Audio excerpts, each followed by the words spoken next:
Allez, bonjour à tous et bienvenue, on est parti pour une nouvelle vidéo, donc c'est la vidéo numéro 4 sur le viager. Je fais une petite série de vidéos, donc il y en aura 6 sur le viager, ce sont vraiment les grandes lignes, et on terminera évidemment par la fiscalité. L'ensemble évidemment de ces PowerPoint sont à disposition gratuitement dans la description. Comme d'habitude, s'il vous plaît, afin de me soutenir, un petit like, un petit commentaire, et on n'oublie pas de liker la vidéo. Allez, merci à tous, on est parti. Alors, on va commencer par le prix de vente. Je rappelle, on va également refaire à chaque fois des petits rappels, mais c'est pour retenir au fur et à mesure. Dans une vente immobilière en viager, donc le prix se décompose en deux parties. Premièrement, on a potentiellement un bouquet, je rappelle que c'est pas obligatoire, et d'autre côté, on a une rente.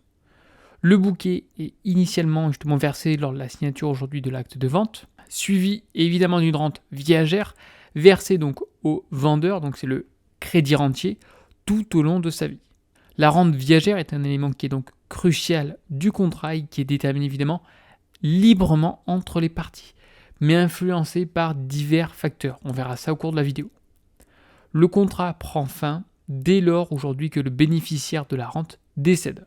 Donc au niveau de la fixation du bouquet, comment ça se passe? Donc la fixation du bouquet, c'est une somme en capital qui généralement, ça dépense entre 10 à 40% de la valeur du bien, qui est versée justement au moment de la signature donc, du contrat de vente chez le notaire, bien que son paiement ne soit pas obligatoire comme je viens de vous le mentionner.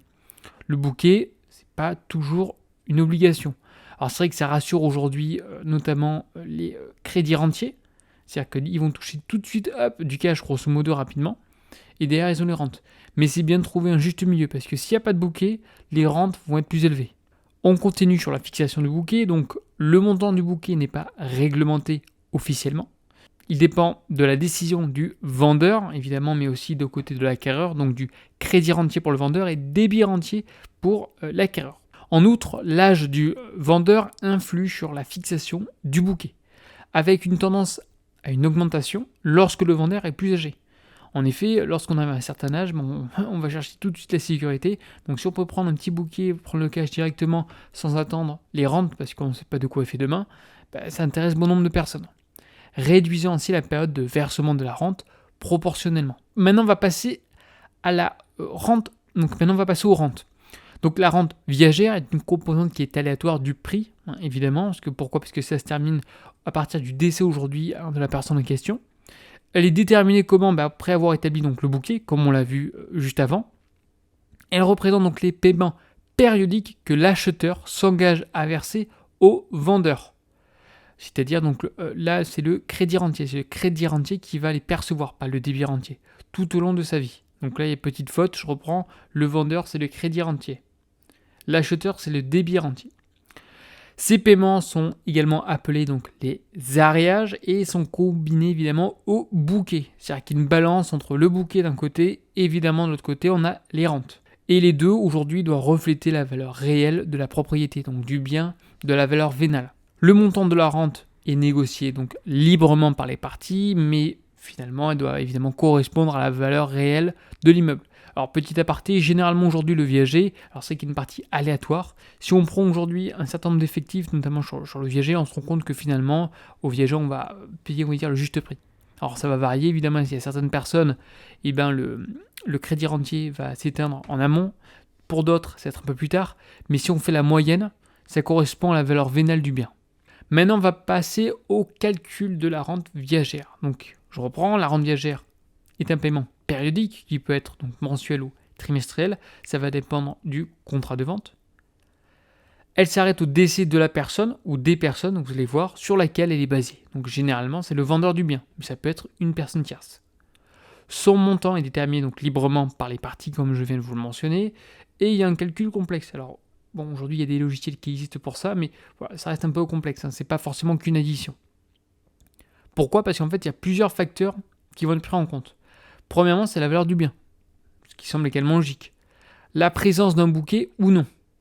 On a également l'âge, qui va être déterminant.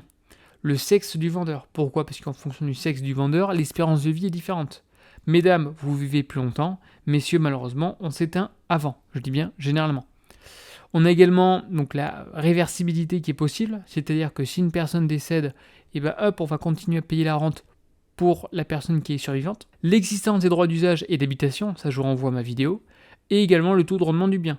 Donc ce dernier, ça varie en fonction de la nature du bien, mais on a des taux allant de 3 à 5% pour les biens récents en région parisienne et de 5 à 7% en région. Encore une fois, c'est du brut et c'est à prendre entre guillemets. Alors au niveau de la rente viagère, donc peut être établie sur plusieurs têtes, c'est-à-dire sur plusieurs bénéficiaires désignés notamment dans le contrat de vente. Cette disposition est souvent utilisée par les couples mariés. Les bénéficiaires peuvent recevoir la rente en même temps ou de manière successive selon les termes du contrat. On va terminer par la revalorisation justement de la rente, qui est un point très important également. Vous remarquez qu'il y a quand même certaines subtilités à prendre en compte, donc je le répète, mais je le répète, passer par des professionnels qui ont l'habitude aujourd'hui de rédiger des actes, notamment un notaire qui est compétent en viager. C'est relativement important. La revalorisation de la rente en vente justement viagère est essentielle pour préserver aujourd'hui le pouvoir d'achat du vendeur au fil des ans. Alors en effet, aujourd'hui, même les gourous, là, les vendeurs de formation, un point je trouve qu'on oublie, c'est qu'au cours du temps, le pouvoir d'achat varie, notamment avec l'inflation. Petit exemple, la petite baguette de pain il y a 20 ans, c'est pas le même prix qu'aujourd'hui. C'est pareil, je vais faire une petite aparté, mais c'est bien également de prendre quand les taux étaient faibles, encore une fois, je trouve qu'ils ne sont pas non plus excessifs, mais de prendre des prix si possible, à une échéance la plus lointaine. Pourquoi ? Parce qu'au cours du temps, la valeur va évoluer et votre prêt techniquement va être la même mensualité. Sauf qu'entre-temps, la baguette qui valait 80 centimes, qui valait moins d'1 euro, la baguette qui valait moins d'1 euro il y a 20 ans, aujourd'hui elle vaut plus d'1 euro, 1,10 €, 1,20 €, ça dépend qu'est-ce que tu vas prendre comme type de pain.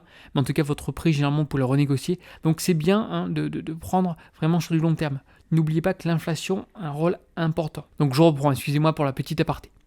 Donc c'est généralement prévu dans le contrat et effectué annuellement à sa date d'anniversaire.